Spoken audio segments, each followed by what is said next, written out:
No, we do. We Oh got gosh, it's good to see your you face. too. You too. I can't believe that you live so close to my brother. I didn't realize that. Yes, super close. Wow. I Wow. know. Well, when you're an empty nester, we'll have to get together. That's right. It'll happen like all in one fell swoop because all my big kids are home for the year, all three of the graduates. And then my daughter, like my number four, is a junior. So when she's a senior, probably four people will leave, and then I'll just have Sam. Oh, that's so precious. But I mean, I read your whole book. I could not put it down. You did?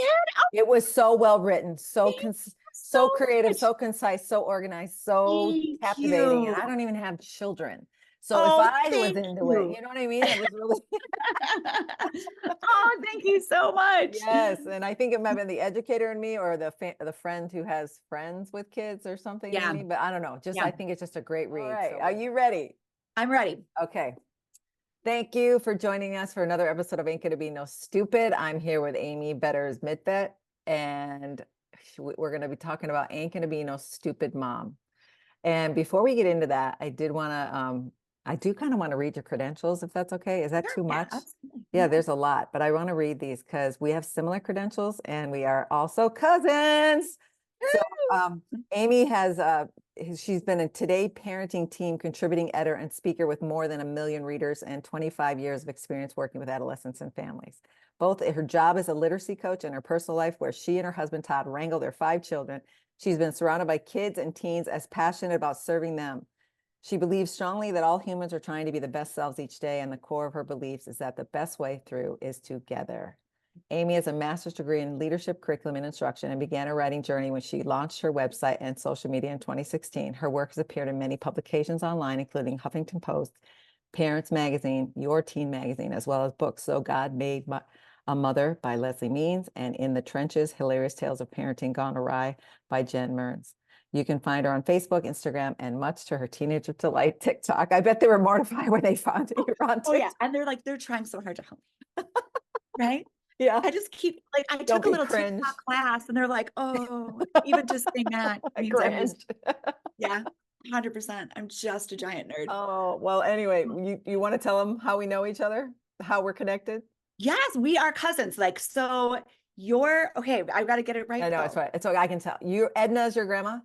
Ed is my grandma, and your grandma Lily's my grandma. Lily. Lily is your grandma. Yes, so they're sisters. Yes, and then my daughter is Lily, I know, I saw that. which is yeah. So I always feel really connected to your grandma, Oh, that's right? so sweet. Yes, so Yeah. sweet. And Yeah. what many people don't know is our grandparents were in an orphanage for 4 years Right. when their mother died. And this something my sister did some research on this, and that was some trauma. I didn't realize it was 4 years. I didn't either. And the stories surrounding that she has found and shared have been just mind blowing. Right. And there's of the resilience there. And there's also an orphan spirit that can follow families. So keep that in mind if any mental health issues pop up. So we'll talk more about that if you want. Oh, we need to have a whole side conversation about that because we do talk a lot Truly, about that. truly. And there is a chapter on mental health in the book, but it's based on a lot of things. Huge. That It can generational curses and things like that. So it's like the people. And even just the trauma held in bodies. Truly, truly. And that's something that we can't blame ourselves when we have these mental health issues, right? We can't shame ourselves, those sorts of things. So amen. All the amens. I yeah. wish we were next neighbors. I know. You never know. 2 more years. I'm a junior next year because I graduate, retire in 2 years. So that's part of this book too, was helping me with the grief of leaving something I've always known, but yet the excitement is at the same time. So it was really interesting how I'm going through these emotions. I'm going through these emotions. It's crazy. You always couldn't wait for it to be here. And then it's here and you start to feel really sad. So I'm going to be more empathetic too of my juniors and seniors that are, for sure. They're going through, and they don't want to graduate either. If they don't fail, they'll fail a class. I think because they don't want to leave the building yet. And so I understand that, so we can't push them to graduate. Just, it's okay. Take your time. There's nothing magic about turning 18, exactly. right? Or any age, right? Exactly. That all of a sudden, like, I'm 18, I'm great now. I'm all cooked. Exactly. All right, let's go. Let's follow an agenda as much as the two of us can. I'm a good free flow. The thing that I always like to start with is like the dispelling ignorance, or the thing that you thought was a good, like something in your life that you you thought that was a good idea at the time, or it was something that you just, but then you look back on it now was kind of ignorant? Do you want to address like the realization you had with, I think it was a parenting? Yes. course? Yep. Keep jogging my memory. Yes, Yeah. yes, yes. Yeah. Yeah. It was. I really think, and this is really kind of on my heart today as I've got kids here and things are happening and there's kind of stress and I can fall back into these patterns, but really thinking that I needed to be the person that was in control of the situation. And that also then in tandem, everything reflected back on me. Right. So, right. So whatever my kids did was a direct reflection of me and my parenting. So the more that feeds you, the more you are trying to control them and make sure everything looks shiny and good and nothing to see here, right? Everything's fine. And so when you're parenting from that place, you're really parenting your kids in a way that says what it looks like is way more important than what it feels like. Mm-hmm. It needs to look good. And I'm in charge, right? I am in charge of this situation. So really taking away their autonomy. It Yes. felt like that's how I was supposed to be doing it. Yeah. And it's so vexing to the person on the other end, you know, even our students, where we're trying to control, and you can't take it personally if a student acts a certain way. No. It's the same thing as a parent, right? And so you're saying, Absolutely. yeah, I love that you had that. You have a phrase in your book about nurturing them through their nature. You can't nurture their nature out of them, or something to that effect, You just right? nurture into their nature. Like, what is Yes. their nature? And each Which is kid why, is you know, unique. yeah, each kid's unique. And you know that in a classroom times a million, right? Yeah, yeah, yeah. I mean, and here it's just 5, but every single one is so different. My parenting approach to each person has to be different. We see that in any relationship, in your friendships, with your parents, with your Yes. colleagues, everywhere. Each person's an individual. And for some reason in parenting, we get stuck in this, like, here's how you parent. Yeah. And But especially, and then you get surprised when it doesn't work. well, true, like even true when like you get mad at someone, and if I always say if they act like a duck, if they're a duck, they act like a duck, let them act like a Right. duck. Don't expect them to Right. act like a horse. Let their Right. character act like the way it is. And even though it's Love different that. to you, it doesn't mean it's wrong for them, I right? love. Yeah. Oh, I love that. And I want to, can we get into the pancake metaphor first? Because I thought that was We can. brilliant. That is brilliant. And I'm just, my daughter Kate will say that she's the one who like started that in my house. So we just have. Is she the I oldest? love it. No, she's number 4. Oh, she figured that one. That She was figured so that one out. She creative. figured that one out. Yep. And love it. So we've used that all the time, parenting that first pancake. And well, think about literally when you make pancakes. The yeah. first pancake's never the best pancake. It's always the third, the fourth, the grid off the griddle, right? The one on top. And then the one on the bottom. It's like everyone gets the last one and it's a little cold. And not to say that the firstborn, you know what I mean? It's not saying the firstborn is that one. Always like, but then the mom, you're the pancake no one eats, is what they always tell me. We're too full. Oh, it's so sad, but it's so cool. Like my first pancake, and throughout the book, you refer to them as pancakes, which I thought was endearing because it really makes you again see them with like with more love for some reason. Because it is. Pancakes. And like, it's okay. It's okay that we made mistakes with the first pancake. That is what happens. Like, it was our first time parenting a teenager. And so we did not know. Right. And that's, I learned a lot about apologizing. Yes. And that's a good thing. That's freeing too, to say I messed up, I did it wrong, or I am in the moment wrong. That is so freeing. And that's a Christian principle as well. And it's humble ourselves. It is really difficult because that was, I thought I had to be right. Like I had to get it all right. And then I learned that's not even a thing. No, it's gross. And it's really gross to watch. It's really gross. When people try to be right.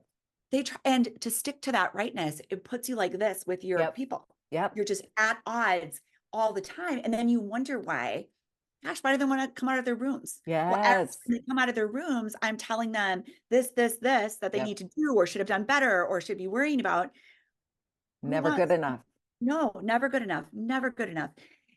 And really what I wanted was just to be connected to these people forever because I love them so much. I know they know that about you. I definitely look at you from afar and I just think, wow, five babies. And I looked on your website and your one son is kind of missing in the letter E or something on your website. I thought he didn't make the picture, the tall one. Oh no, Dennis. Oh yes.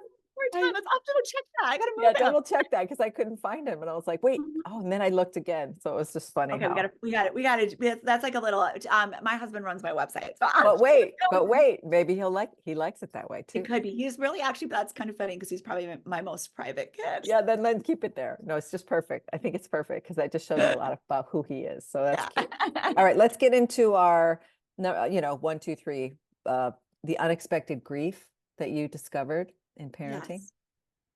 That was a doozy. I can remember when my daughter turned 14, the very first piece that I wrote that went viral was about her. And I sat at my kitchen table and I feel my feelings. Let me tell you, I'm like crying my I tears love that you feel your feelings. and just writing about, it was called I Already Miss Her. And it was at that age when suddenly they're doing more with their friends, they're out of your house more. And I was waiting for her to come home from something. And she was a super involved kid. So she all of a sudden was gone a lot. And I thought, this is what it's going to be like when she's gone, but I already miss her. And I couldn't believe, I thought, this is grief. Like I am actually grieving. I'm grieving the future, but I'm also grieving what I'm losing right now. And I had no idea that was coming because I was like a really good, joyful parent of little kids. Like I know. I loved that phase of parenting so much. And not everybody does, right? For me, it was my jam. I loved everything about it. It was probably the teacher in me, right? I was a fourth Yes. grader for a bunch of time and I loved that. So it was like, oh, Oh, let's just do the things. I could make the charts. They would play my games. And so it was just hit me like a ton of bricks. And it took me a long time. I mean, I think I'm probably still working, no, I'll always be grieving little pieces of this, I think, along for the way. sure. But it took me a long time to get back to finding the joy in that as well. It's like dating. You have the Yeah, honeymoon phase, and you're all in right. love, and It's then all of a sudden they pull away, or they find another yes. girlfriend. Yes. You're like, I think this is gonna happen. Right. It feels like that. I got to try to relate somehow. Figuring out what I was doing wrong. Figuring out what I was doing wrong. Yes. So that was really, I think I leaned into this worry then, along with this. I think grief doesn't put us in a great place, doesn't make us our best people. And then alongside grief came fear, Mm-hmm. which really made me fall back into that control. And so I was really trying to do all what I thought were all the right things, like put good boundaries and rules and then consequences to your actions. And this is how we're going to do it. And that first pancake wasn't having it. Like she is a free spirit. She loves the world. She wants to explore it. And I am trying to hold her back. Right. And so she's the one who even would say, like, she would decide in her head, like, what might my punishment be if I do this? Right. And then she would decide, is that punishment worth it? Right. Yes, it is. And she'd go do the thing. I know. So, like, what do you do with that? Like, that was, what am I doing wrong? Like, I Right. think I'm doing everything right. And this kid is off the rails. Like, we Right. were just at fighting and grounding. And I ground her and she did not care one bit. That was, Right. it was like, I'll just catch up on my art. It's fine. I It's need so good. No, that was good. Oh my gosh. like, I was God like, bless she was her. like a hero to me. I was She like, is. good for her. But was you, just, what am I doing wrong? And it was a great lesson. It was like walking into the fire to figure out you are trying to control another human being. right. Not good, not good, not good. And God doesn't But do that to us either. He doesn't try to no, control us. He goes, have at it, like Willy Wonka, right? Stop, yes, don't go. And he's like, right. do it, learn, little bird, and then you'll come back every time we come back, right? Every time we come back. And didn't you write her the letter that you shared and then you wrote the revision as well? And how vexed you were by the letter you wrote that you were telling her this is what you're going to be able to do. And then everything you can be able to do. And then you realize she couldn't even do half the things you were told her she must do now that she's 18. Right, 100%. I'm like, it was really hard for me. I thought about auto bill pay. I was thinking, gee, hope they teach her auto bill pay because that's a good one for free spirits. You know what I mean? Free spirits, they need it. It was just, when I read, like, I literally found that document on my computer, a couple years after I wrote it, and just thought, oh, Amy, it's right here. All the things you were doing wrong. Yes, It's like right in black and white. Like, I cannot even believe I printed that out and handed it to her. Oh my gosh, I love that you see that. That's the beauty of reflection and seeing the ugly inside, right? The mirror in our face. But also you mentioned grief is not a good place, but I found, I'm trying to relate personally that when I lost my dog of 16 years, and there, I was the saddest without a dog. I mean, I lost one dog and I had one left. So it's fine. Yes. No dog year, the no dog year, I cried more than anything. But let me tell you something. I healed from everything that I think I've ever, not everything, because I'm not over living, but I Right. healed from so many of the things that I buried through the years. And the grief was really a healing time for me. And now I Yes. don't cry as much as I used to because I got a dog again, but I Yeah. want to cry as much as I used to because it's so healing and healthy. So I love that you have big feelings and you feel them. It's really, really important to feel your feelings, because the Yes. more, if we are holding on to our own stuff, we Yes. cannot parent another human through No. something. We just Yes. can't. So dealing with our own stuff, has been absolutely crucial. And let me say another thing I loved about your book too. You were talking about how you always wanted to like be like that pup. No, you didn't say it like this, but I pictured it like this, like in the kitchen with your kids, and you didn't really say much, and you just didn't want to spook them because you know your tail is always wagging, and you're always like, hey, what? How was your day? And then they're like, but then you learn to barely move. You wouldn't spook them, and that made me laugh so hard because I think I get that, right? Just let them do the talking, like shut up, so they Yes. can ask questions and they can engage with you when they on their terms. Yes. How's And that going? you have to be real still. And I had to laugh so hard the other day because, you know, my mom, you'll appreciate this. We were having a really good conversation and I had to walk out of the room to get something or whatever. And I was so worried they were going to quick leave as soon as I walked out of the room that I was like, wait, I'm walking out of the room, but everybody stay right there. And then I thought, oh my gosh, my mom does that all the time. She'll say, I'm walking out, like nobody has that abandonment issues. Maybe it's the orphanage from Edna. It's the conversation. We're finally having it. It's happening. Like, I don't want to move. Oh my gosh, that's so So funny. we call each other out and say, nobody move. Is your husband, that is hilarious. Funny, yeah. Is your husband's side more like steady? I say that because my mom is more of the Scandinavian type where they're more, we love each other, but we don't really say it. We don't show it. We don't get excited. We're pretty flatline on that side of the family, but the para side, they're more like what we're doing right now. Yeah. So Yeah, I'm wondering, is your husband's side more steady or like that, or is they're that the very wrong word? similar. They're Similar. very yes, he's actually my husband is adopted, and which is interesting, and reunited with his birth family as well. So yeah, so we've got all sorts of people, Nice. which This is is really exciting. it's really cool. Yeah, we've been blessed that it's been a really positive, wonderful situation. So, but Excellent. his family that raised him, like his mom, if she were here, would just be like just like this.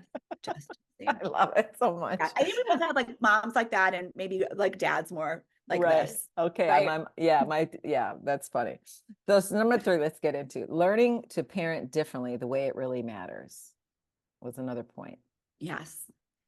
And I will really say that's where some of my education stuff even came into, like some of the things we do in the classroom were really wonderful things that I could start to do. I talk about this notice and name in the book. It's something we do as educators. Like we notice what kids are doing and we name it so that they will do it again. Yep.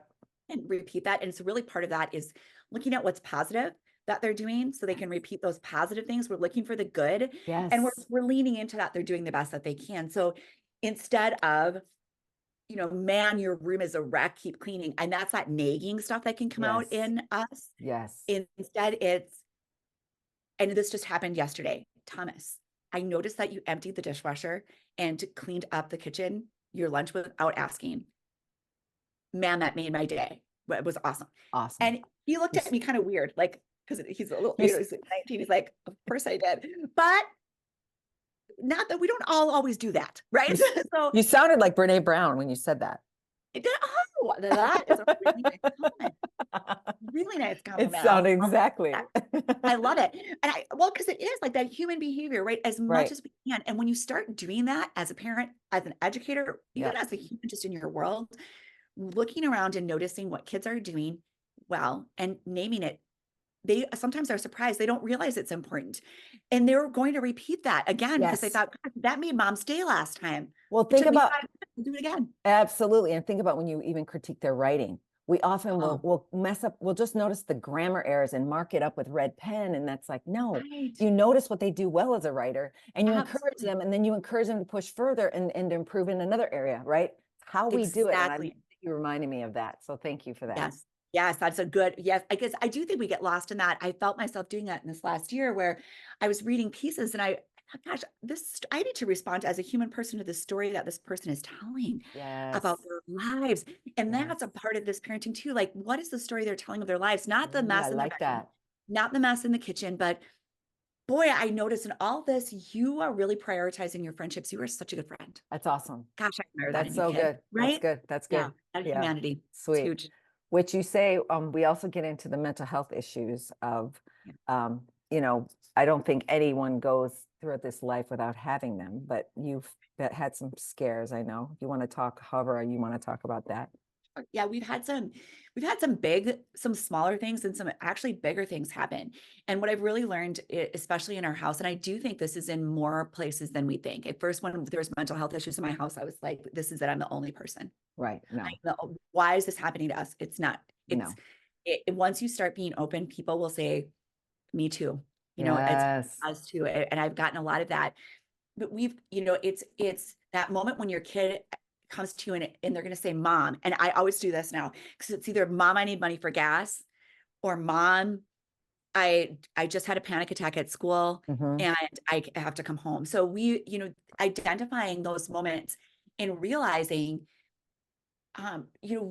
it's just like something that would happen in their physical body. At first, I felt I had to sort of love them out of it. If I Mhm. just take better care of them or Mhm. talk to them more or give them more support, they're going to be okay. No, if you have anxiety, Mhm. you need to go to the doctor. And our Mhm. pediatrician has been like just a godsend as Mm. our first line of defense to say Mm. like, okay, so Dr. Barton, what is this? Mhm. Is this something we should think about, and have that person that's walking alongside you to say it could be this or it could be that, to help you sort through that and get you to the right mental health professionals. Mhm.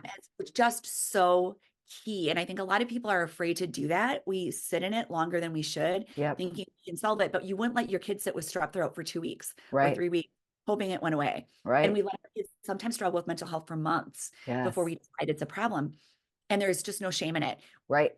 At first signs that something is amiss with your kiddo, you need to reach out and talk to somebody, because if you can get in front of it, we've had a couple people with eating disorders in our house, and the difference between the one that went for a long time and the one that we found we were able to talk about immediately was immense. The healing is a lot faster if you can Wow. get to them in front of it. It was a Excellent. big difference. Yeah. And so So it's amazing because to even want help in a situation where, if somebody is addicted or somebody's got a right. disorder, like to want the help blows my mind that you were able to navigate that too, to get ahead of the Right. healing, right? And that's hard because again, it's a human person. So it's Yeah. a variety of reactions of kids who maybe don't. Sometimes your kid isn't going to want help. Yeah. They're not going to want to talk to somebody. So it is then that walking that line of that's where it is. I am your parent. You are this age. Yeah. Your brain, your frontal lobe isn't all the way cooked. We're going to walk through different scenarios, and I'm going to keep pushing you until you find the one that does help you. And that can be lengthy. Oh, I do like that too. You also do choice, or you negotiate now rather than control, which I thought was good in your book. Absolutely. They need some autonomy, right? And again, it's giving up that control, because our curfew, people will say, well, what's their curfew when they are a sophomore? Different for every kid, Yeah. right? Because every kid was different. Yeah. Every kid approached life differently. And so you have to meet that kid where they're at, and you have to give them a say and hear them out. Mhm. They will often come up with a better plan than I could have come up with. Sometimes it's stricter than what I would have done. Yes. And maybe they're knowing their own boundaries in that, Yes. right? Yes. So and then also sometimes they'll come up with something that's like, all right, we'll try it. And it does not go well. So we call that, we have a little something called the bank of trust. And if you Yes. take two withdrawals out of the bank of trust, I love it. I love the that. trust is gone. And then Yep. we are making the decisions. Then it's Right. like, okay, the trust is empty. Right. It's exactly how it's going to be Yep. until you make some That's good. deposit. Yeah, I like the withdrawal deposit method. So that also is a good classroom technique as well. I like that. It is a good classroom technique. Very good, very good. Let me read some more funny things that I thought were just funny, and you can comment or not. And then we've got about 4 more talking points, okay? Okay. I love again, I'm looking at your writer's craft right now, and I just love when you said prepubescent landmine of emotions. You said newly minted teens, the Bank of Trust, the teen kitchen cleaning math, which is like dog math, right? Girl math they Oh, have on TikTok, right? 1,000%. Yeah. And then would you want to live with you, which I thought was really cool. And I've already quoted some other things that I have written down here. But those were just like little moments that I just thought were great, especially when You know? the kids were coming back from college, which I wonder if I'm getting ahead of myself. They were coming back from college and then the rules were different, but like you were expecting to sit on the couch like they were little again and they wanted to go with their friends. And then, you know, the Yes. whole thing. And that was Which was interesting. really hard. That's an unexpected moment because they do Yeah. that. You're like, okay, we're all back. And then they're like, I want to go see my I know. friend It's like you're the hotel. It's a sad. little bit. It was sad But to hear, but it was sad. It was like another layer of grief. But I reflect now that they're all back again and we are in a different place, right? We have learned more relaxed. to be out together, right? And Excellent. on these new terms. I on love these new this terms. so Yeah. much. Yeah. Okay, 5, launching kids. That means like launching into more like The world, the world. where their world's going to be. Yes. And that I think sometimes we do think it's a launch and then it's this, right? We expect that to happen. Right. And it doesn't. Mm-mm. We have this moment where and I think you do have to go through that feeling of, you know, dropping them off wherever or letting them leave the house and you're very sad. And that's a very hard thing. And that disconnect, it's very hard for them too. Yeah. They struggle on that other side, even if they want to go so bad. All of a sudden, then my kid who could not wait, she had said to my face, like, I cannot wait to get out of here. Yeah. And I was like, go, right? Yeah. Be with God, daughter, be with God.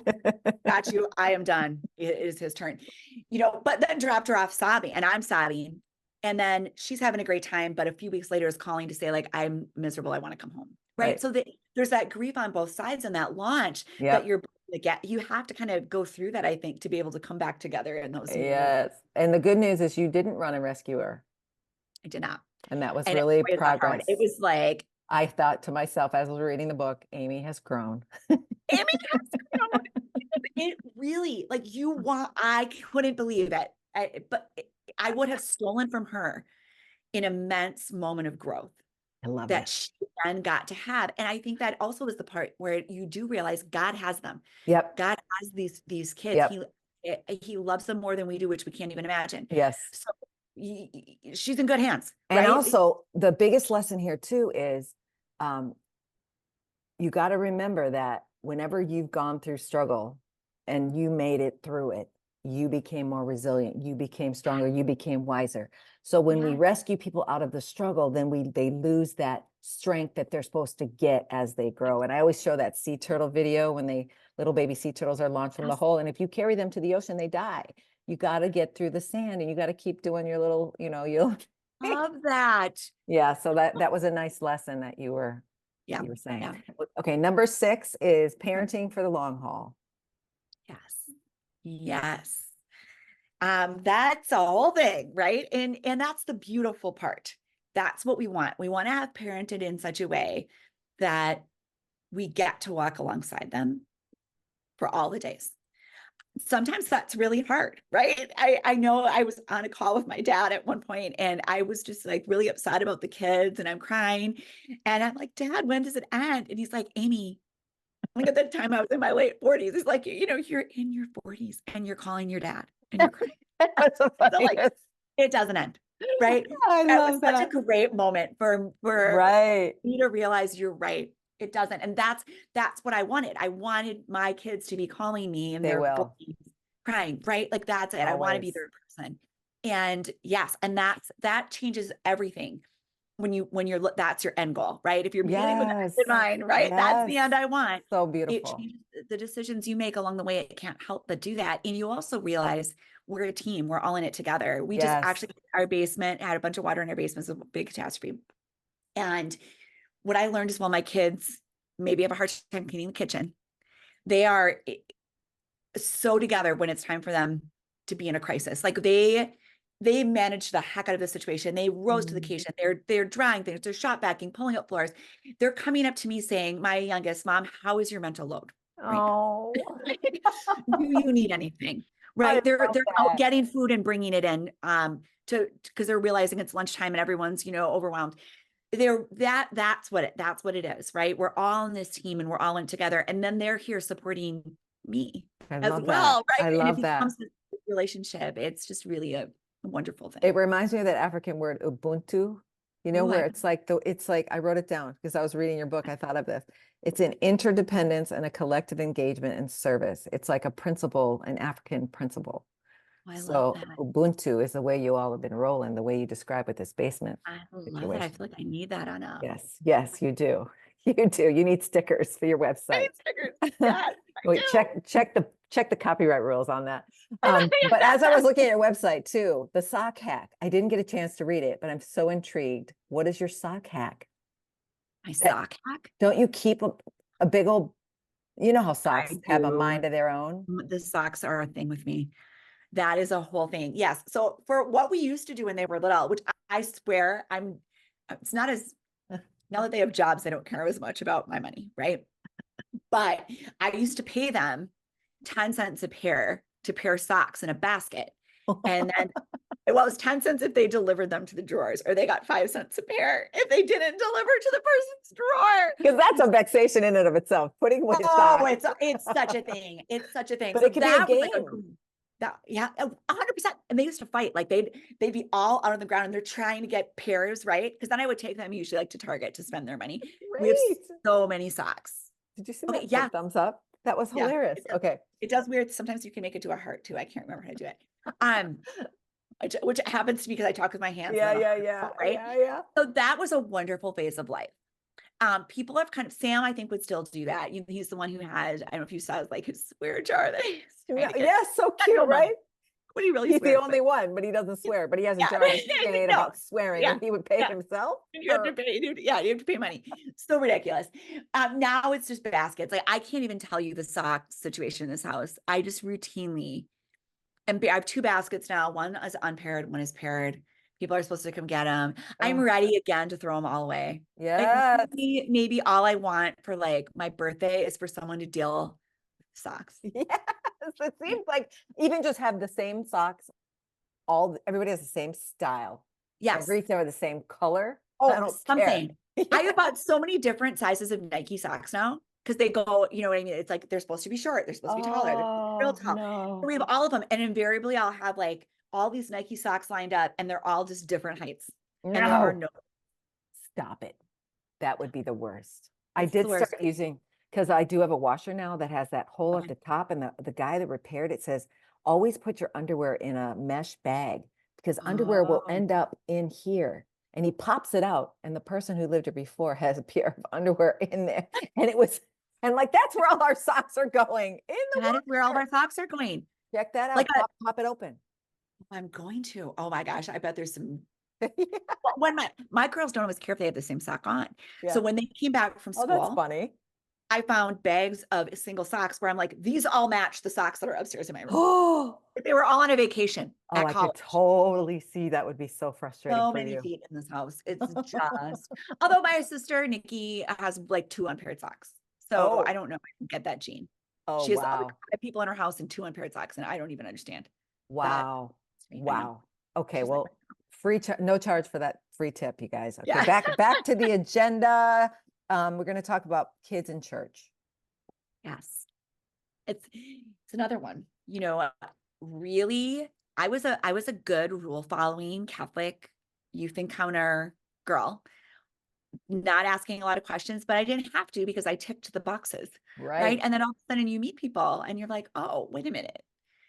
Wait, could God's love be for really everybody? And it's not about these rules. Right. So I had these realizations, and then I birthed these children that are made that, like that is their soul. And so a lot of questioning, a lot of question askers. So we really had to be very strategic first about the church that we are attending on Sundays, that we are bringing them to a place where they feel everybody would be welcome. Excellent. And they have a lot of diversity in their friend groups and in their communities. And so we want that space to be held for them.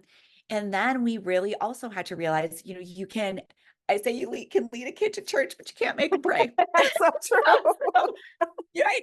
You can get them there, but what's the difference if they're sitting there if they don't have their own relationship with God? Right, And right. so that's That's the really relationship is key. that's the key. And he's got that. I don't Yeah. have to, he doesn't need me to No, orchestrate that. That's no. ridiculous. But yet we try, Yeah. right? We try and we try. So now our rule really in the house, the only rule we have around that is we want you to go all the way through the process for us because we're Catholic of confirmation and just learning all the things you can about this religion. If you don't want to be confirmed, then we can talk about that. You don't have to do that, but go all the way through. And then once you've kind of completed that, you are an adult in the church and you are free to make your own choices. So whether you attend church with us, it's up to you, whether you go somewhere else. Yeah. If you want to, and anywhere along the way, we've always offered, if you think there's something else that's calling you, let's try it. Yeah. No one really has ever taken us up on that. I think they kind of study and wonder, but they also, there's enough room for their questions, I think, where we are. Yes. And so that's been really a beautiful journey, although very difficult. You know, we don't all show up on Sundays. We meet my mom and dad at church and my sister's family at church. And so sometimes some of us, and that's a little harder because again, I felt like, well, good mom would have all their kids in church on Sunday and they'd all continue to go, and they're all going to want to be on retreats like I did. And they're all going to want to blah, blah, blah. That's nothing to do with being a good mom at all. It's nothing. They need to own that relationship. And I just pray for them all the time that they find that. Yeah. And that groundwork has been laid somewhere in their heart in all the years that we've prayed with them and that we've read the Bible with them and we've done all those things. Where there's a Bible verse to train up a child in the way he shall go, and in the end he will not depart from it. So they will veer, and the key is the relationship and the transformation. And as you pray, it's not asking God to answer your prayers. It's you being changed as you pray to hear from what he has to say, which is chill out and let me have it. You know what I mean? Let go and let me take it. Yes. Man, that's so hard. Yeah. It's like so hard because I just feel like if you would just listen to me, kids, and do X, Y, and Z, but X, Y, and Z is not their journey. And That was just my journey.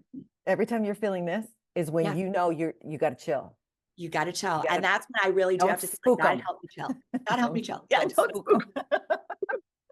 Just like you can go to church, whatever. I don't care. Yeah. True. It's your relationship with Jesus. You know, you can have you know, like you have a relationship with people you don't talk to every day. And some people don't talk to God every day. And that's just their relationship. So that's your relationship. But when you're spinning in circles in a snowstorm, you think, don't rely on my prayers. I was hearing that part of the book. You want your own.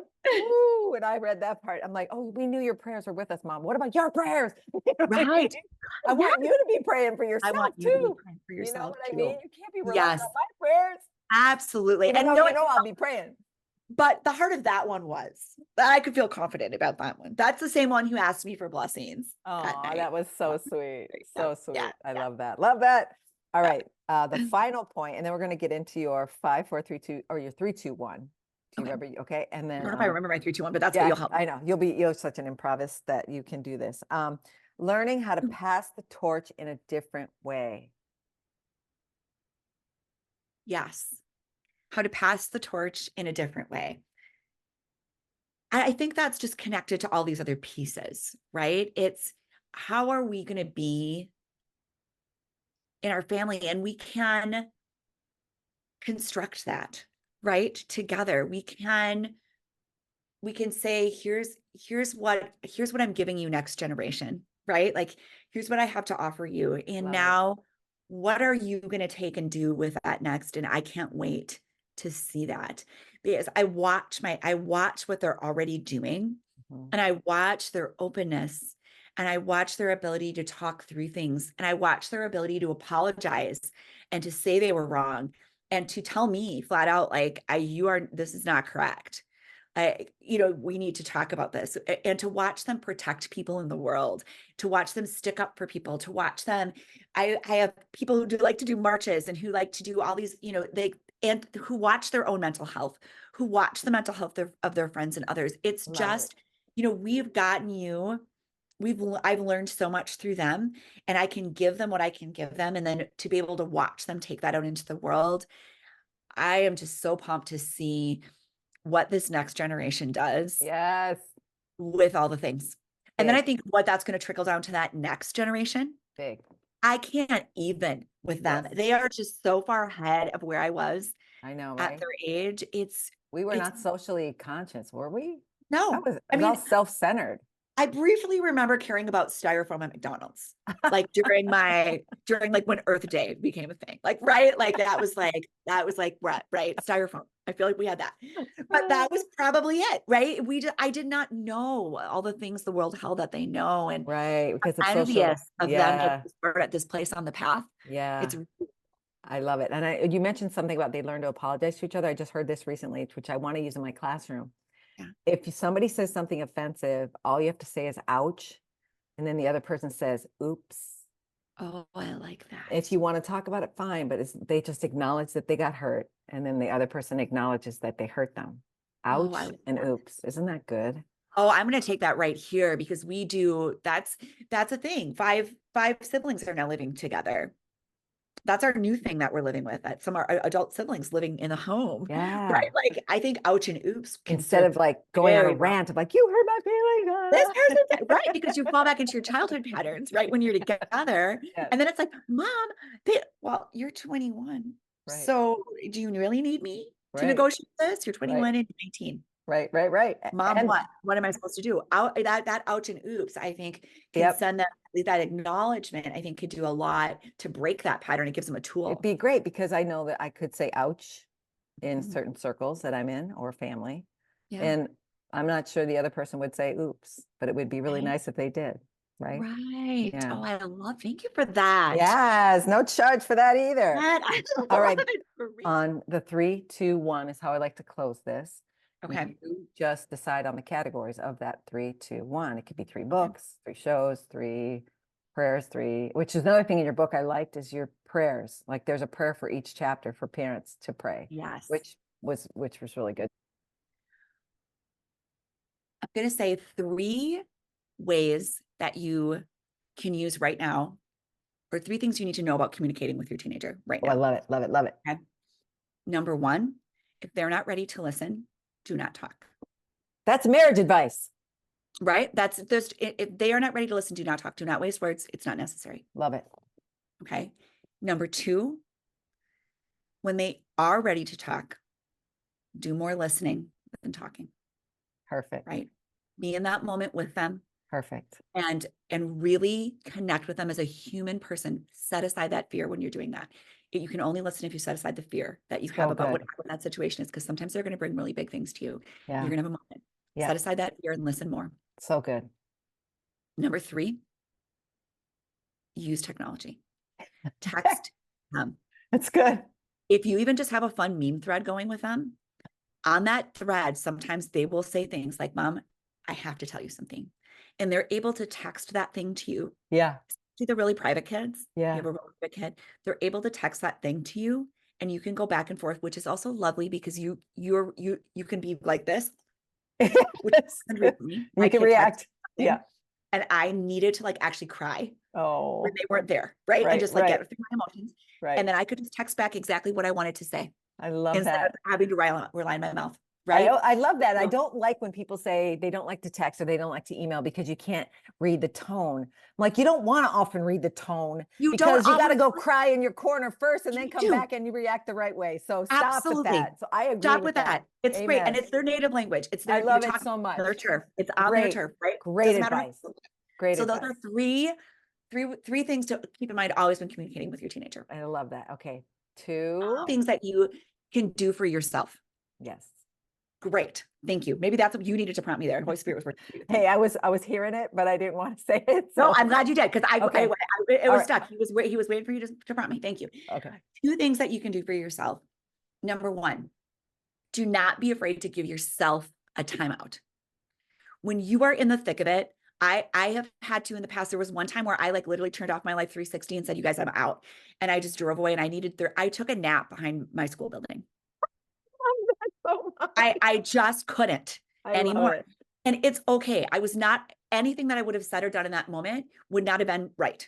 And it also doesn't need to get to that level for you to have to go do that. You can do the self-care before it gets to that level, right? Amen. You are correct. That is the extreme. You do not want to be napping behind your workplace, right? So if you can take a 10 minutes upstairs in your room, whatever it is, and that also models for them that they can take a 10 minutes. Yes.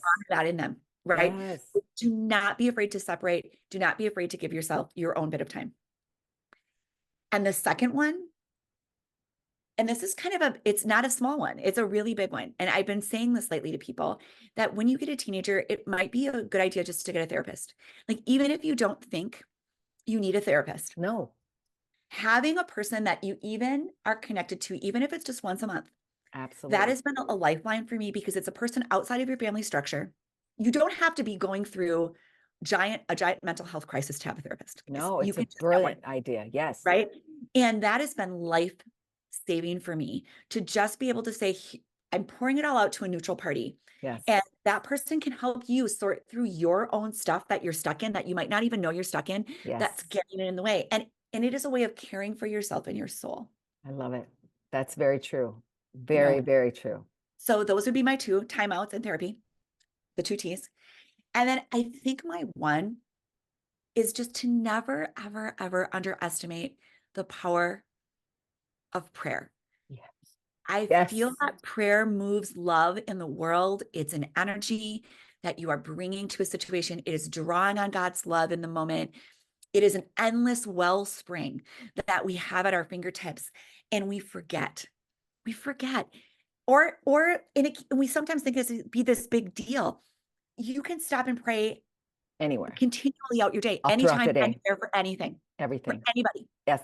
all the time. Yep. And the more you practice that prayer, the Yes. deeper, richer that will be, and the more connected you will feel to that love, and that will just spring into your heart. So prayer, the number one, I agree completely. If my people are called by my name, would humble themselves and pray and seek my face and turn from their wicked ways, I will heal their land. That is powerful. Everybody.